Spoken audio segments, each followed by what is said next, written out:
Sathya, right. Sathya, எப்படி பார்க்குறீங்க இந்த என்ன நடந்து கொண்டு இருக்கிறது? ஒரு அடிப்படையான கேள்வி அதர் சைட்லேருந்து வைக்கப்படுறது, அதை கூட வைக்கிறேன். இது ஒரு கொள்கை கூட்டணி அப்படின்னு தொடர்ச்சியாக சொல்கிறாங்க.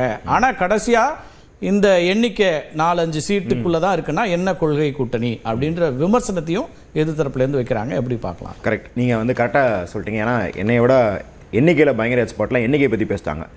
நான் எதை கவனம் செலுத்தணும், என்ன எல்லாரும் பொதுமக்கள் கவனம் செலுத்தணும்னா இது மக்களுக்கு என்ன சொல்கிறது, இப்படி இழுபறி ஆகிறது, இப்படி அதிக சீட்டுக்காக இவங்க பல நாள் வாதிடுறது என்ன பிரதிபலிக்குது அப்படின்னா, ராகுல் காந்தி இனிமேல் வந்து இந்த நஃபரத் கி பசார் மே மொஹபத் கி துகான் இந்த மாதிரி டைலாக்லாம் பேசுகிறது நிறுத்திடணும். ஏன்னா இந்த ஆன்டி ஃபாசிசம், ஆன்டி பிஜேபி அப்படின்னு சொல்கிற நோக்கில் காங்கிரஸை விட மற்ற கட்சிகள் தான் காங்கிரஸ் மேலே அக்கறை இருக்குது அப்படிங்கிறதான் இங்கே நிதர்சனமாக தெரியுது. Congress is not at all serious about it அப்படிங்கிறத அவங்க வந்து இதில் காட்டுறாங்க. ஏன்னா நீங்கள் வந்து கிரீஷ் ஜோடங்கர் வந்து தாவேக்கால வந்து நல்ல இளைஞர்கள் இருக்காங்க அப்பப்பெல்லாம் பேசுகிறாங்க அப்படின்னா, நீங்கள் வந்து அப்போ ஆன்டி பிஜேபியில் நாங்கள் வந்து பிஜேபியை கட்சியாக மட்டும் எதிர்க்கலாம், ஆர்எஸ்எஸ்ங்கிற சித்தாந்தத்தையே நாங்கள் வந்து இந்திய நிலப்பரப்புலேருந்து அகற்ற பார்க்குறோன்னு பேசுறதெல்லாம் என்ன வெத்து வெட்டு டைலாக்? விஜய் அதே தானே சொல்கிறாரு, எங்களுக்கு கொள்கை எதிரி பிஜேபிங்கிறாரு. அதாவது இல்லை சார், அதாவது இப்போ நம்ம ஓப்பனாக பேசுகிறோம், கொஞ்சம் வந்து ஃப்ராங்காகவே சொல்லலாம். விஜய் எந்த அளவுக்கு அதில் உறுதியாக இருக்காருன்னு உங்களுக்கும் தெரியும், இங்கே இருக்கிற எல்லாத்துக்கும் தெரியும். ஸோ தொடர்ச்சியாக இது திமுக காங்கிரஸ் கூட்டணி மட்டும் கிடையாது. திமுக இருக்கிற கூட்டணியில் இப்போ சிபிஎம், சிபிஐ, விசிகா, அல்ல வந்து அங்கே லிபரேஷன், பீகாரில் லிபரேஷன், எஸ்பி எல்லாமே இருக்கிறாங்க இல்லையா? இந்த நாட்டோட மொத்த ஜனநாயக சக்திகள் இருக்கிற கூட்டணியில் காங்கிரஸ் இருக்கணுமா இருக்காதா அப்படிங்கிற முடிவு தான் ஒழிய இதோ திமுகவின் தனி சொத்துக்கு பங்கு போடுற பங்காளி சண்டை கிடையாது இது. அப்போ அப்படி இருக்கும்போது ஒரு மாரல் ஃபோர்ஸாக காங்கிரஸ் என்ன பண்ணுது இந்த கூட்டணிக்குள்ள? ஏன்னா காங்கிரஸ்ல 2 தரப்பு இருக்குது. ஒன்று கார்கே வகைரா தரப்பு, இன்னொன்று கமல்நாத் வகைரா தரப்பு. அப்படி இல்லைன்னு தான் 2 பேரும் சொல்றாங்க. 2 பேரும் வியூகத்தை எடுத்துட்டு வரதுக்கு பார்க்குறாங்க. இல்லை, லார்ஜர் பிக்சர் சொல்லுங்க. லார்ஜர் பிக்சர்ல இப்போ கார்கே தரப்பு வந்து என்னையா ராமனை விட அம்பேத்கர் தான் இந்த மண்ணின் பூர்வகுடின்னு சொல்ற தரப்பு. கமல்நாத் தரப்பு வந்து ராமர் கோயில் கட்டினதுக்கே எங்களுக்கு கிரெடிட் கொடுன்னு கேட்குற தரப்பு. இந்த இந்தியா கூட்டணின்ற கூட்டணிக்குள்ள இருக்கிற வரைக்கும் தான் காங்கிரஸ் ஒரு democratic moral force of the நேஷனாக இருக்கும் மொழிய வெளியே வந்தால் அது பிஜேபியோட ரொம்ப ரொம்ப ரொம்ப ரொம்ப லைட்டர் வெர்ஷன், பிஜேபிக்கு இருக்கிற பவர் இல்லாத பிஜேபியை பிரதிபலிக்கிற இன்னொரு வெர்ஷனாக தான் காங்கிரஸ் இருக்கும். அப்போ அதை வந்து விட்டு கொடுக்க ராகுல் காந்தி தயாராக இருக்காரா? அதவே ரவுண்டு நீங்கள் எதையும் பாருங்களேன், தமிழ்நாட்டில் இப்போ காங்கிரஸ் இருந்தால் தானே அந்த ட்ரஸ்ட் ஃபேக்டர் இந்த மதச்சார்பற்ற கூட்டணிக்கும் இருக்கும். அப்படியெல்லாம் யாருக்கும் கிடையாது. இப்போ 2 இஷ்யூ எடுத்துக்கோம், திருப்பரங்குன்றம், திருச்செந்துறை 2 இஷ்யூலும் சிபிஐ, சிபிஎம், விசிகா திமுகவுக்கு பக்கபலமாக இருந்ததா இல்லை காங்கிரஸ் பக்கபலமாக இருந்தா? ஒரே ஒருத்தர் காங்கிரஸ் திருப்பரங்குன்றத்தில் போராட்டம் நடத்துன்னு காத்து சொல்லுங்களேன். ஒன்றுமே கிடையாதுங்க. அவ்வளோ ஏன்? இப்போ இன்னொரு கம்பேரிசன் தரேன். ஜோதிமணி அவர்களை ரொம்ப கொச்சையாக பாஜக ஒருத்தர் பேசினார். இங்கே மதிவதனி அவர்களை அர்ஜுன் சம்பத் வந்து இழிவாக பேசினார். மதிவதனிங்கிறவங்க திமுக காரங்க கூட கிடையாது, ஒரு முற்போக்கு பேச்சாளர். அவர்களை ஆதரித்து எத்தனை கூட்டம் தமிழ்நாட்டில் நடந்தது? ஜோதிமணிக்கு அந்த மாதிரி காங்கிரஸ் கட்சி போட்டுச்சா? நாம வந்து காங்கிரஸ் கட்சியை மற்ற கட்சியோட ஒப்பிடல, காங்கிரஸ் கட்சியை காங்கிரஸ் கட்சிக்காக வாதாடுதான் பாருங்க. பேசியவரை கைது செய்யப்படலங்கிறது அந்த இடத்துல கவனிக்க வேண்டியிருக்குல்ல, அவங்களுக்கு அந்த வருத்தம் இருக்குல்ல. இல்ல, நம்ம திமுக கெட்ட கட்சிங்க, தீய சக்தி, தாவக சொல்றோம், தீய சக்தின்னு கூட வச்சுப்போம். காங்கிரஸுக்காக என்ன பண்ணது? இன்னைக்கு சோனியா காந்தி ட்வீட் போட்டிருக்காங்கல்ல, மோடி ஒரு கோழையாக இருக்கிறார், ஈரான் தலைவரை கொண்டதை கூட கண்டிக்க அவருக்கு வந்து வக்கற்று கிடக்கிறாருன்னு சரமாரியாக திட்டிருக்காங்க. இந்தியா விலை போய்விட்டது அப்பன்னு. இப்போ அதற்காக காங்கிரஸ் இது வந்து ஈரான் பற்றியதோ இஸ்ரேல் பற்றியதோ கிடையாது, மோடியை எதிர்ப்பதற்கு ஒரு பெரிய பாயிண்ட் இது. இதுக்காக இன்னைக்கு காங்கிரஸ் என்ன பண்ணுச்சு? சீட்டில் தான் மும்முரமாக இருக்கு. ஆனால் அதே இடதுசாரி கட்சிகள் இன்னைக்கு அதை வச்சு போராட்டம் பண்ணுறாங்க. அப்போ உங்கள் தலைவர் பேசுறதுக்கே மற்ற கட்சிகள் தான் போராட்டம் பண்ணிட்டு இருக்காங்களோ இல்லையா? நீங்கள் வந்து ஒன்றுமே பண்ணாமல் 4.5 வருஷம் கோட்டை விட்டுட்டு கடைசி 6 மாதத்தில் நாங்கள் தாவேக்கானு பூச்சாண்டி காட்டுறோம், நாங்கள் வந்து டேட்டா வச்சுருக்கோம், நாங்கள் வந்து அதிக சீட்டு கேட்குறோன்றது. ஒரு கட்சிக்குமே ஒரு தேர்தல் வருதுன்னா அதுக்கான வியூகங்களை வகுக்கிறதும் அல்லது அதிகமான இடங்களை வாங்குறதுங்கிறது எல்லா கட்சிக்குமான உரிமை தானே. அந்த அடிப்படையில் அவங்க கேட்குறாங்க. இப்போ நீங்கள் இப்போது வரைக்கும் பேசுகிறாங்கன்னா அப்போ அந்த கட்சியினுடைய தேவை இருக்குங்கிற அர்த்தமும் வந்துடுதுல? இல்லை, கரெக்ட். நீங்கள் என்ன சொல்கிறீங்க அப்படின்னா, கிரகப்பிரவேசம் வரதுக்கு முன்னாடி பெயிண்ட் அடிக்கிறது நியாயம் தானே கேட்குறீங்க. அதுக்கு முதல்ல வீடு கட்டணும்ல. பெயிண்ட்டை மட்டுமே தூக்கிட்டு வந்து அடிப்போனா என்ன அர்த்தம்? அப்போ 4.5 வருஷம் நீங்கள் என்ன களத்தில் என்ன வேலை பார்த்தீங்கன்றதை வச்சு தான் நீங்கள் கரஸ்பாண்டிங்காக கேட்க முடியும்.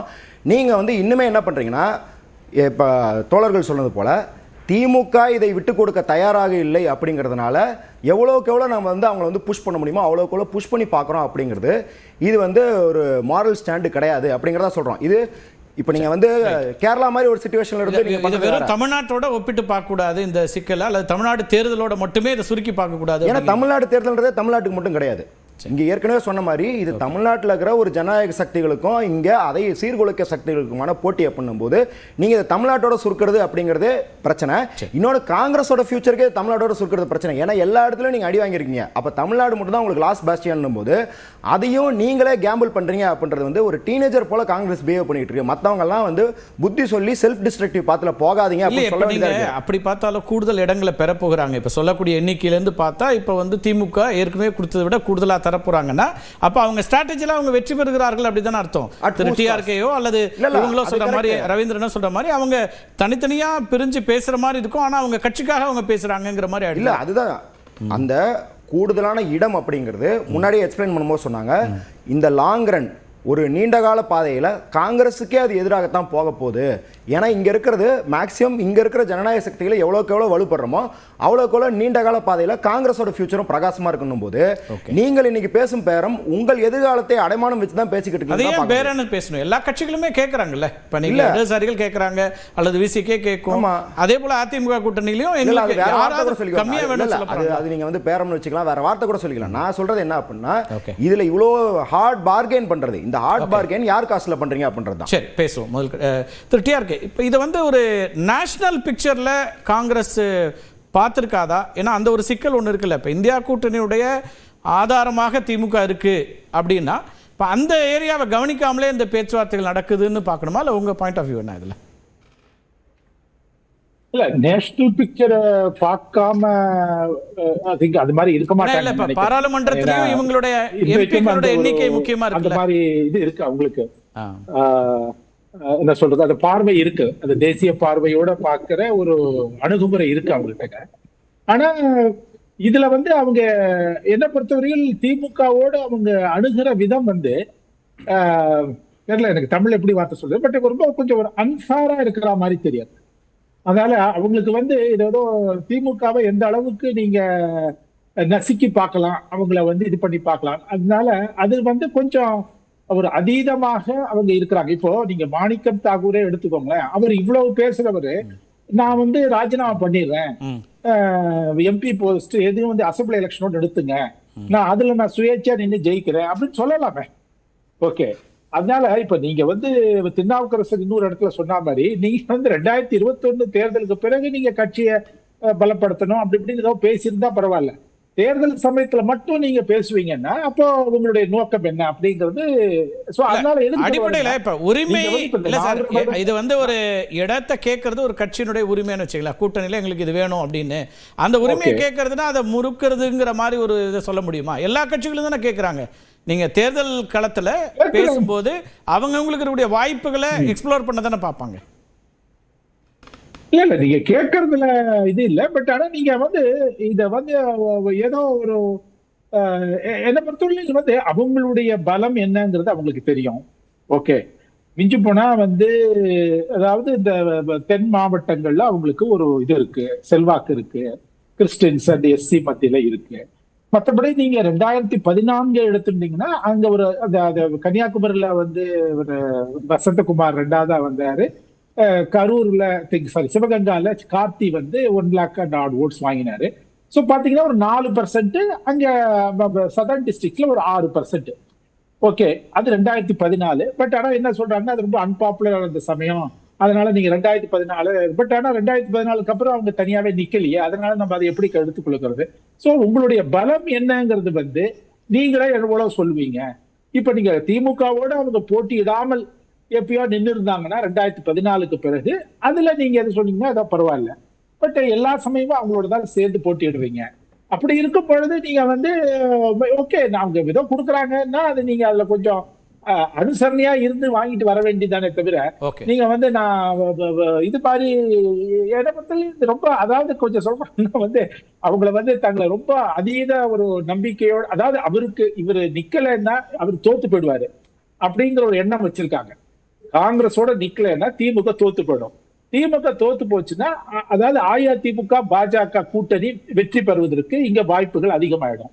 அப்போ வந்து அது வந்து திமுகவிற்கு ஸ்டாலின் அவர்களுக்கு வந்து இது கொடுக்கும், தலைவலி கொடுக்கும். சோ இந்த பாயிண்ட வச்சுதான் அவங்களுடைய எல்லா நகர்வுகளும் இருக்கு. அது ரைட்டு. பட் ஆனா நீங்க வந்து இல்ல அதுதான் சத்யா வேறு வார்த்தைகளை கேட்கிறாரு. இங்க பாஜக வெற்றி பெறுவதா இப்ப விரும்புறீங்களான்னு கேட்கிறாரு. அதாவது அப்படின்னா இப்ப பாஜக வெற்றி பெறக்கூடிய ஒரு சூழலை காங்கிரஸ் விரும்புமா அப்படிங்கிற அந்த கேள்வியை தான் வைக்கிறாங்க. திமுக தோல்வி அடையுதுன்னா அந்த கேள்விதான் எழுகிறது. நீங்க பாஜகவை வந்து பலப்படுத்துவதற்கு பாஜகவை பலப்படுத்தணும்னு மோடி அவர்களும் அமித்ஷாவும் விழுந்து வேலை பண்றாங்க. ஆனா அவங்களுக்கு ஒரு பெரிய ரிசல்ட் வரல. அதை வந்து காங்கிரஸ் வந்து செஞ்சு கொடுக்குறாங்களோ, ஓகே இல்ல ரொம்ப கஷ்டப்படுறீங்க நீங்க, நாங்க வரோம் உங்களுக்கு அப்படின்ற ஒரு, அதாவது அதனால வந்து அவங்க செய்ய முடியாத, பாஜக தலைவர்களால செய்ய முடியாத காங்கிரஸ் வந்து தன்னுடைய பங்களிப்பாக அதை செய்கிறார்களா அப்படிங்கறத நம்ம பார்க்க வேண்டியிருக்கு. அதனால நீங்க வந்து தொடர்ச்சியாக பல போராட்டங்கள், பல கட்சி ரொம்ப இதுவா இருக்கு, வைப்ரண்டா இருக்கு, அந்த மாதிரி நீங்க இல்லாட்டா நீங்க லோக்கல் பாடிஸோ தனியா நின்று பாருங்க. நான் என்ன சொல்றேன், நீங்க எதுக்கு தனியாவே நிக்காம இருக்கணும்? நாங்க வந்து உங்களோட எலெக்ஷன் முடிஞ்ச பிறகு நாங்க உங்களோட அலையன்ஸ் வச்சுப்போம், எலெக்ஷன் டயத்தில் நாங்க தனியா இருப்போம், அப்படியாவது நீங்க சொல்லணும்.